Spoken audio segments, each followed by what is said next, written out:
This month, September 2022, shaping up to be one of the most important months in crypto that we've seen in years. And it's all happening in the middle of a bear market. This month, we have new CPI data. We have the Ethereum merge days away. We have Mt. Gox deadline. We have rate hike decisions happening towards the end of September. And we have the Cardano hard fork. All of these things happening at such a critical time for crypto on the macro. What's up, everyone? Welcome to Crypto Capital Venture. Let's dive into this video. This is a tweet from Miles over here on Twitter. Just really clear, concise tweet. I just saw it, I think, yesterday, and I was like, you know what? This is so true. There's so much going on. And just look at the date, September 13th, as you watch this video.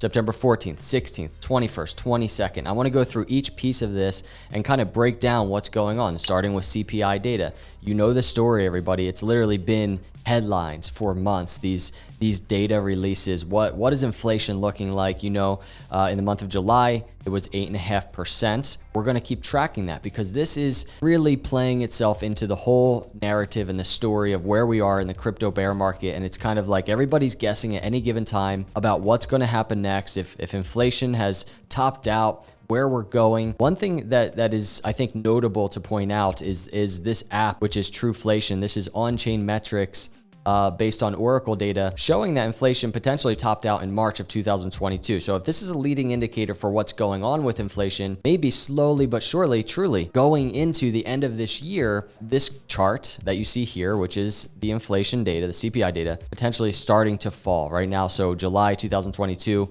was 8.5% as you watch this video, because this new CPI data getting released today, September 13th, as this video is released, you're going to see an update on this chart. So it will be very interesting to see what those numbers look like, and if Trueflation, their app, is a good leading indicator. Let's start seeing that data come together. Number two, the merge. The merge is happening this month. Why the merge could change the future of cryptocurrency. And I did a video actually discussing Ethereum merge not too long ago, just the other day, 4 days ago or so. And we really discussed all of the meaningful impacts that this is going to have on crypto.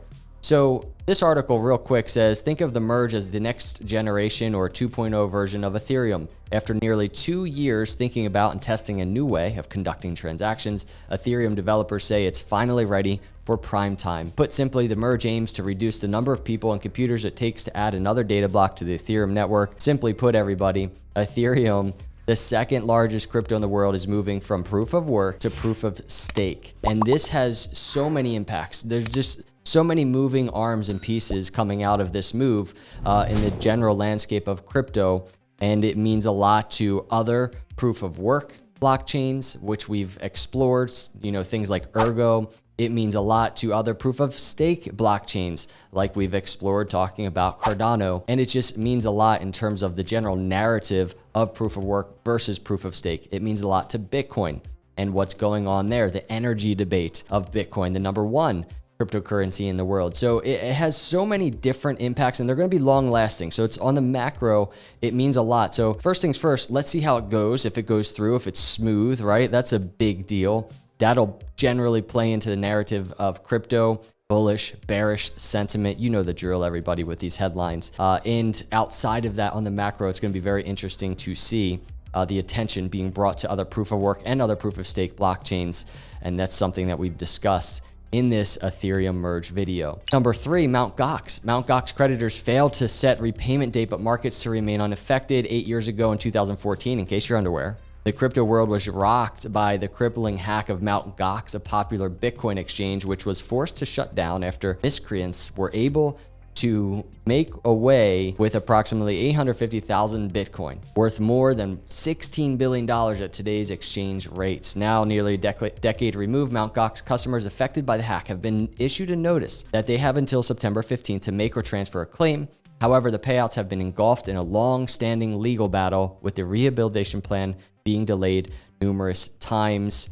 As part of a recent Twitter thread, Eric Wall, a creditor for Mt. Gox, noted that contrary to the news floating on the internet that 137,000 Bitcoin would be dumped into the market soon, the exchange had not yet devised the infrastructure needed to facilitate such a move. Therefore, there would be no repayments anytime soon. Sorry, I was reading all that so fast, but I was just trying to provide some context. I think out of all of these stories going on right now, I would say that this is probably the least impactful And there's always at any given time stories like this, right? In bull markets, in bear markets, sometimes they're bullish stories. They're really bullish narratives floating around. Sometimes they're bearish like this one. And it does kind of instill a certain amount of unknown and fear in the markets, and that's fine. But I think that this, in terms of impacts, immediate impact on the market, I don't think in the month of September, this is going to be a big deal, at least in terms of if you're comparing it to all 5 of these dates and everything happening. So moving on to number 4, September 21st, Fed races down the home stretch toward another oversized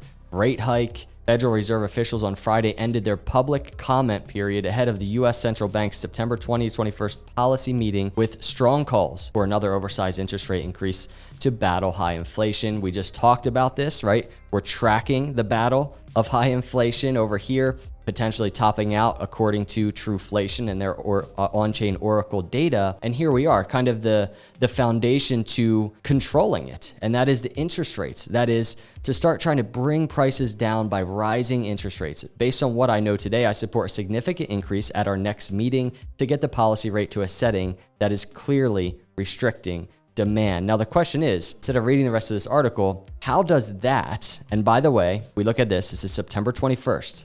It's around a week away. This is a big deal because as we look at Bitcoin in the middle of this bear market and we see how all of these news releases, and whether it's inflation data coming out or it's another rise of interest rates, we see how these things impact crypto. We see how it impacts equity markets. And we're in the middle of this long-term macro bear market, a very large consolidation for Bitcoin. And if we take historical data alone and we look at how long Bitcoin bear market bottoms lasted prior in previous cycles in the middle of halvings, and these white lines are the halvings, there's just such a case that this bear market still has some time left to it. And when we start sprinkling in this data for the rest of the year, and the data being inflation leveling out and us remaining patient and interest rates rising, when we start putting all this together, we start getting, I think, a general message, and that is this: we need to be very patient. I think it's the best thing to do. It's the most wise and sound thing to do in these markets, because at the end of the day, and I say it all the time, nobody knows what's going to happen next. Nobody knows how all of these 5 dates that we're going over, 5 big dates for September, nobody knows how it's going to impact things, at least especially on the short term. I think we have a good idea in the long term, in the macro growth of crypto, how these things might play out. I think overall, Bitcoin, crypto, altcoins, they're in this growth. They're in this growth phase that's still so early stage. This entire space sitting at around $1 trillion market cap. That is very early. But on the short term, it gets very tricky to decide, well, how does all of this, how is crypto, one of the most volatile assets in the world, going to react to this in the short term? It's kind of silly to even try and guess, but if you zoom out on the charts, you start getting some macro clarity on what could potentially happen, the downside to the upside, and just being prepared for those scenarios. I think to the upside on the long term, we have a good idea on what we think will happen. At least I do. I think it's bullish on the long term. But predicting on the short term what's going to happen, I think is dangerous. Lastly, we have this, a big one: what to expect from the Cardano Vasil hard fork update. And there's a bunch of different things to expect. Vasil will feature additional CIP mechanisms and extended unspent transaction outputs, support, and Hydra integration. So the CIP, which is basically Cardano improvement proposal, proposed in the Vasil hard fork, focus on improving the Plutus smart contract language usability and capacity. So that just says it right there. This is going to make it so that especially developers can use Cardano in such a stronger, more effective way. And this is such a big part of the plan for scalability. And this is really going to really set Cardano apart in terms of other blockchains. We talk about it all the time: scalability, security, decentralization, the trilemma in crypto. And we're always exploring how Cardano is kind of solving each arm of the trilemma at any given time. So if you want to see how it's solving scalability, pay attention to the Vasil hard fork, because that's what Cardano is doing. CIP 31, additional access to network stored data. It will significantly lower Cardano's transaction costs as a result. CIP 32 restores a good relationship between data and outputs. Instead of using the datum's hash as the output, CIP 32 suggests using the actual datum. As a result, developers would be able to store their data on chain, promoting decentralization, unlike in the past. Developers, this is according to CIP33, developers would be able to attach reference scripts to output thanks to CIP33. It will reduce transaction costs by making transactions more compact. The CIP40 upgrade is intended to increase Cardano's DDoS protection and safeguard users from possibly losing their ADA collateral. So you're seeing even security and decentralization sprinkled into this. Hydra integration, I just wanted to highlight. Hydra will attempt to scale the Cardano blockchain as a layer 2 system by decreasing latency and boosting throughput or transactions per second. So keep an eye on Hydra, everyone, as this phase comes into play as well, hopefully this year.